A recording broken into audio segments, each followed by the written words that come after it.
Mit diesem Video heiße ich endlich alle K-System, Opencar, Modellbahnfreunde und alle die sich sonst noch so auf meinem Kanal verehrt haben, herzlich willkommen zurück aus der Sommerpause. Mittlerweile sind auch hier in meiner Ideenschmiede die Temperaturen wieder auf einem akzeptablen Maß. Ich sage mal, über die Sommermonate hatte ich hier in dem Raum wirklich teilweise 30, 32, sogar 34 Grad und noch mehr. Da hat es einfach keinen Spaß gemacht, irgendwie was umzubauen, an was zu arbeiten, an was zu basteln und dabei auch noch ein Video zu produzieren. Das war einfach anstrengend, überhaupt den Raum zu betreten, ja, bei den Temperaturen. Von daher, ja, habe ich halt einfach mal eine Sommerpause eingelegt. Ich meine, der Sommer war ja dieses Jahr auch wirklich richtig gut, ne? Und da hat man auch wirklich keine Zeit eigentlich für die Modellbahn gehabt. Deshalb, ja, heute zurück und zu Beginn der Modellbahnsaison habe ich mir dann einfach überlegt, mache ich mal ein kleines News-Video wieder, um euch mal bei ein paar gewissen Themen auf den aktuellen Stand wieder zu bringen und euch auch mal so ein bisschen zu zeigen, was euch so die nächste Zeit erwartet. Und im Verlauf des Videos wird es heute auch noch wirklich Breaking News geben. Das kann ich euch jetzt schon versprechen. Wann? Naja, wartet es halt einfach mal ab, ne? Bevor wir jetzt aber mit dem News-Video loslegen, möchte ich mich erst nochmal bei euch Zuschauer bedanken. Bedanken dafür, dass ihr wirklich so intensiv meine Videos guckt und wirklich so viele tolle Kommentare hinterlasst. Denn vor ein paar Tagen habe ich doch tatsächlich die 2000 Abonnentenmarke durchbrochen. Dafür nochmal vielen, vielen Dank an euch. Denn letzten Endes seid auch genau ihr die Leute, die mich immer wieder motivieren, weitere Umbauten zu machen, weitere Ideen zu kreieren und so weiter. Deshalb auch nochmal vielen, vielen Dank an euren Support. Und jetzt legen wir gleich los mit den News. Kommen wir gleich mal zu dem ersten Thema, was mit Sicherheit vielen Leuten unter den Fingern brennt. Oder ja, wo viele Leute drauf warten. Das ist nämlich mein K-Speedmeter, mein Rollenprüfstand fürs K-System, mit dem man auch wunderbar und einfach die Opencar-Fahrzeuge einmessen kann. Ja, ich habe es euch schon vor einem Jahr versprochen, dass es da bald Pläne geben wird.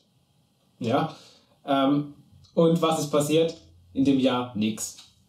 Und leider muss ich euch auch weiterhin noch vertrösten, weil eben einfach durch die Halbleiterkrise es einfach wie verhext ist. Ja, egal was ich mache, kaum habe ich irgendwie ein Alternativbauteil für die Elektronik hier unten, ja, bis ich das getestet habe, ja, ist es schon wieder vergriffen. Es ist also wirklich momentan furchtbar und wie verhext und es macht momentan auch wirklich keinen Spaß, irgendwelche Projekte mit Elektronik umzusetzen, weil man ständig irgendwie nur auf der Suche nach Alternativteilen etc. pp. Ist. So ist es halt leider auch mit dem Teil hier. Ja. Am Anfang hat einfach nur, ja, ihr könnt es jetzt nicht sehen, aber hier unten drunter sitzt eine kleine Lichtschranke. Am Anfang hat nur die gefehlt. Dann habe ich eine Alternative mir ausgesucht, ausprobiert, bis ich soweit war, bis alle Bauteile da waren, bis ich alles getestet habe, war die auch wieder vergriffen. Klasse, ne? Zusätzlich ist jetzt zum Beispiel auch noch dieser Baustein hier vergriffen. Seit circa einem Jahr jetzt schon kriegt man diesen Baustein nicht mehr. Das ist einfach nur die Kommunikationsschnittstelle zum PC.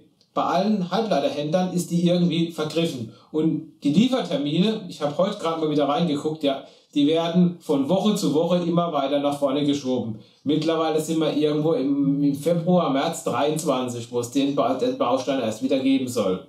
Also ihr könnt sehen, ja, leider muss ich euch weiterhin noch vertrösten, weil es macht einfach keinen Sinn, dass ich euch die Daten für das Teil online stelle und ihr danach die Bauteile gar nicht kriegt. Ja? Dann seid ihr genauso frustriert, wie wenn ich euch die Daten einfach momentan überhaupt nicht veröffentliche. Ne? Deshalb lange Rede, wenig Sinn. Ihr müsst leider noch ein bisschen weiter warten, bis es die Daten für dieses Teil hier gibt. Aber ich hoffe, ihr versteht es einfach und ja, seht es mir einfach nach. Dann machen wir auch gleich weiter mit dem zweiten Thema, wo ich auch immer wahnsinnig viele Anfragen kriege. Ja, wo ich wirklich wahnsinnig viele Anfragen kriege und auch das mich auch irgendwo ein bisschen freut und mich auch ein bisschen stolz macht. Und da geht es einfach darum, dass ich immer wieder angefragt werde, ob ich eigentlich die Daten, die Software, die Hardware, also die Leiterplattendaten etc. pp. Zu meiner Ladeelektronik hier veröffentlichen werde. Da habe ich mir wirklich jetzt auch lange Gedanken drüber gemacht, ob ich es mache oder wie ich es mache etc. pp. Und bin momentan einfach zum Entschluss gekommen, dass ich es momentan definitiv nicht machen werde. Und das hat einfach zwei Gründe. Zum einen bin ich immer noch nicht zu 100% sicher, weil ich einfach noch nicht genügend Tests habe machen können, ob die Software wirklich 100% fehlerfrei läuft. Ja? Und ich kann momentan das einfach nicht garantieren. Und durch einen eventuellen Softwarefehler euren Akku Schaden nimmt. Ja? Und solange ich halt das nicht ausschließen kann, werde ich die Software definitiv nicht veröffentlichen, weil das Risiko, dass bei euch irgendwie ein Akku Schaden nimmt, ja, vielleicht sogar anfängt zu brennen oder irgendwas, das Risiko ist mir einfach zu groß. Ja?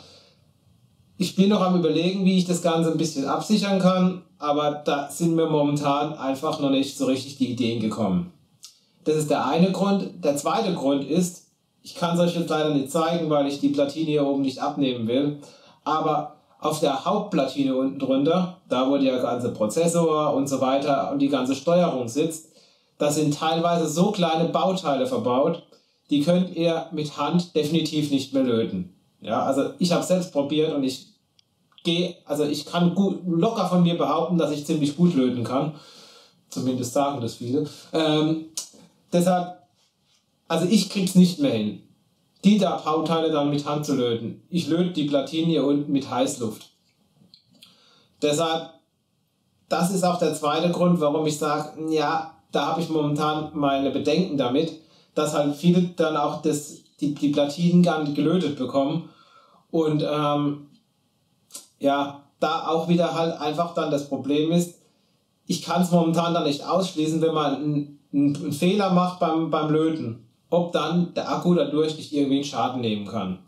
Und solange ich halt bei den zwei Punkten, ja, nicht 100% sicher sein kann, dass da nichts passiert, solange werde ich einfach die Daten nicht veröffentlichen. Es tut mir wirklich wahnsinnig leid. Mich freut es auch, dass ich so viele Anfragen dazu kriege. Dadurch merke ich halt auch irgendwie, es ist von eurer Seite aus irgendwie ein Bedarf da.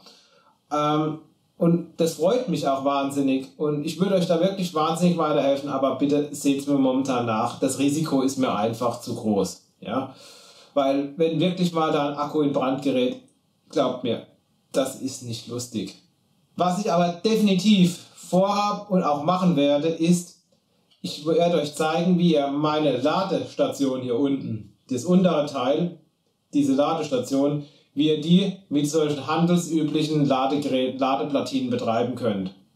Und da werde ich mir auch noch so den einen oder anderen Special einfallen lassen. Also da könnt ihr gespannt sein und da werdet ihr mit Sicherheit auch noch so das eine oder andere dann sehen, wo ihr vielleicht bisher auch noch nicht so drüber gestolpert seid, sagen wir es mal so.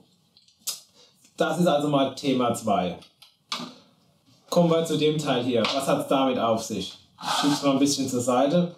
Da habe ich mal so ein kleines, wie soll ich sagen, so ein kleines Haus mit ein paar Lampen hingebaut. Auch mit diesem kleinen Diorama, nennen wir es einfach mal Diorama, auch wenn es kein Diorama ist, aber es hört sich jetzt gerade gut an. Also auch zu dem kleinen Diorama wird es bald ein paar Videos geben. Worum es da drin geht, ja, das verrate ich euch heute auch noch nicht, weil dann wäre es ja keine Spannung mehr. Ne? Aber seid mal gespannt, was es da demnächst in der nächsten Zeit für Videos geben wird. Auf jeden Fall kann ich euch so viel schon verraten, es wird sich lohnen. Dann wird es natürlich auch weiterhin Fahrzeugumbauten geben.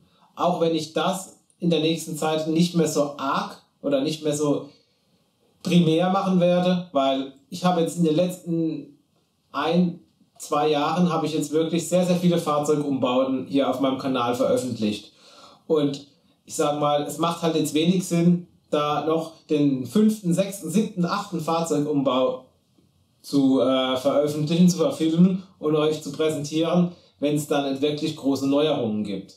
Ja, ich meine, wie man einen Motor einbaut in ein Fahrzeug, das ist immer gleich. Wie der Decoder mit den Standardfunktionen reinkommt, das ist immer gleich. Ja, was soll ich da jedes Mal euch zeigen? Ja, also das macht dann halt wenig Sinn. Das wird dann auch irgendwann langweilig und deshalb werde ich in dem Thema Fahrzeug umbauen jetzt nicht mehr so viel Videos, nicht mehr so viel Videocontent veröffentlichen, halt mehr in andere Modellbahn- und Modellbauthemen. Aber dennoch wird es nach wie vor auch weiterhin Car-System- und Open-Car-Videos geben mit Fahrzeugumbauten. Ganz oben auf meiner Liste steht natürlich einmal ein Modell mit diesem Baustein hier, mit dem OSC-Soundmodul. Ja, das fehlt definitiv noch in meinem Repertoire. Ja, ich habe euch noch nie ein Video veröffentlicht, wie man dieses Teil benutzt, auch wie man das Teil dann konfiguriert etc. pp. Habe ich euch noch nie gezeigt und das steht ganz oben auf meiner To-Do-Liste und das werde ich euch zeigen und wahrscheinlich bei dem Modell hier. Ja, einen kleinen Rettungswagen und da werden wir dann mal so richtig Sound machen, ne? Damit es auch richtig laut auf der Anlage wird. Also da wird es auf jeden Fall ein Video geben. Es wird auch noch ein Video geben, wie man einen PKW umbaut. Auch das fehlt definitiv noch. Ich habe auch überlegt, dass ich nochmal einen Sattelschlepper umbaue. Auch das werde ich euch noch zeigen. Also da wird es dann schon noch Car-System-Videos geben, aber halt ja zu normalen Fahrzeugumbauten wird es weniger als dann halt Videos geben. Dann wird es auch mal wieder den ein oder anderen Zugumbau, also Digitalisierungsvideo geben. Ja, wie kann ich ein Modell digitalisieren? Da gibt es zwar auch schon ziemlich viel auf YouTube, aber ich habe da so ein bisschen meine eigene Herangehensweise und ja, die möchte ich euch dann einfach auch mal zeigen. Auch da werdet ihr im nächsten Video sehen, wie ich den hier, den ET85, digitalisiert habe. So, dann sind wir eigentlich schon soweit durch, aber ein Thema fehlt ja noch, ne? Genau, die Breaking News, die fehlen ja noch, ne? Was sind jetzt die Breaking News? Okay, ich will euch nicht länger auf die Folter spannen. Die Breaking News folgen jetzt. Wie ihr sehen könnt, stehe ich hier neben meiner Anlage. Im Hintergrund könnt ihr sogar noch den Berg erkennen, der normalerweise auf der Anlage liegt. Der steht hier noch hochkant. Und warum stehe ich jetzt hier neben meiner Anlage, um euch Breaking News mitzuteilen? Das ist ganz einfach. Denn so wie ihr meine Anlage aktuell kennt, werdet ihr sie zukünftig nie wieder sehen. Denn seit circa einem Jahr plane ich im stillen Kämmerlein an meinem Rechner und so weiter, tada, eine Erweiterung. Ist das nicht geil? Und den kompletten Bau dieser Erweiterung werde ich auf Video dokumentieren und immer mal wieder ein Video dazu auf YouTube veröffentlichen. Und ich kann euch jetzt schon versprechen, hier werden einige wirklich sehr interessante und spannende Themen dabei sein. Denn ich habe wirklich vor, auf der kompletten Erweiterung sehr, sehr viel selbst zu machen und so wenig wie möglich auf fertige Produkte aus dem Handel zurückzugreifen. Genau aus dem Grund könnt ihr euch wirklich auf sehr, sehr spannende Themen freuen. Natürlich will ich jetzt noch nicht so viel verraten, was genau alles so auf die Erweiterung draufkommt, aber ich denke, so einen kleinen Kurzüberblick, den zeige ich euch jetzt doch schon, damit ihr schon mal ein bisschen auf die Folter gespannt werdet. Hier seht ihr jetzt den Beginn von der Erweiterung. Also das hier ist ja noch meine alte Anlage und hier ist dann die Erweiterung. Hier vorne teilt sich die Strecke in zwei einzelne Stränge auf. Der eine Bereich führt direkt nach unten zu den Abstellbahnhöfen, Schattenbahnhof und so weiter. Und der andere Bereich, der geht hier rüber Richtung Bahnhof Kuvenau. Durch diese Teilung haben die Züge später wirklich wahnsinnig viele Fahrmöglichkeiten, weil ich kann von hier unten direkt hier raus, ich kann von hier wieder direkt runter, ich kann von hier in den Bahnhof Kuvenau, ich kann vom Bahnhof Kuvenau hier rüber. Also da ist wahnsinnig viel Fahrmöglichkeiten und daraus ergibt sich ein wirklich sehr interessanter Fahrbetrieb zukünftig. Normalerweise ist ja hier ein riesengroßer Berg drauf, der da momentan an der Wand hochkant steht. Heißt also auch, der ganze Bereich hier wird zukünftig Gebirge. Ja, also die Gleise werden dann irgendwo hier in etwa, werden sie wahrscheinlich rauskommen. Ja, und so weiter halt. Das wird man dann alles sehen. Also irgendwie hier kommt halt viel Gebirge nochmal hin. Ne? Hier oben habe ich dann auch nochmal eine K-System-Strecke. Die ist jetzt weniger spektakulär, da wird es keine Verzweigungen etc. pp. Geben. Das ist einfach dann mehr eine Strecke, die sich, sage ich mal so, am Gebirge entlang ziehen wird. Sieht mit Sicherheit optisch schön aus. Der Bereich hier hinten, der führt verdeckt einfach nach unten. Warum, sehen wir dann auch gleich. Ja, also wie gesagt, hier kommt richtig viel Gebirge hin. Hier kommt die Strecke dann irgendwann aus dem Tunnel raus. Ja, und hier vorne werden wir dann auch mal gucken. Also da bin ich auch noch nicht ganz entschlossen, was da so alles drauf kommt.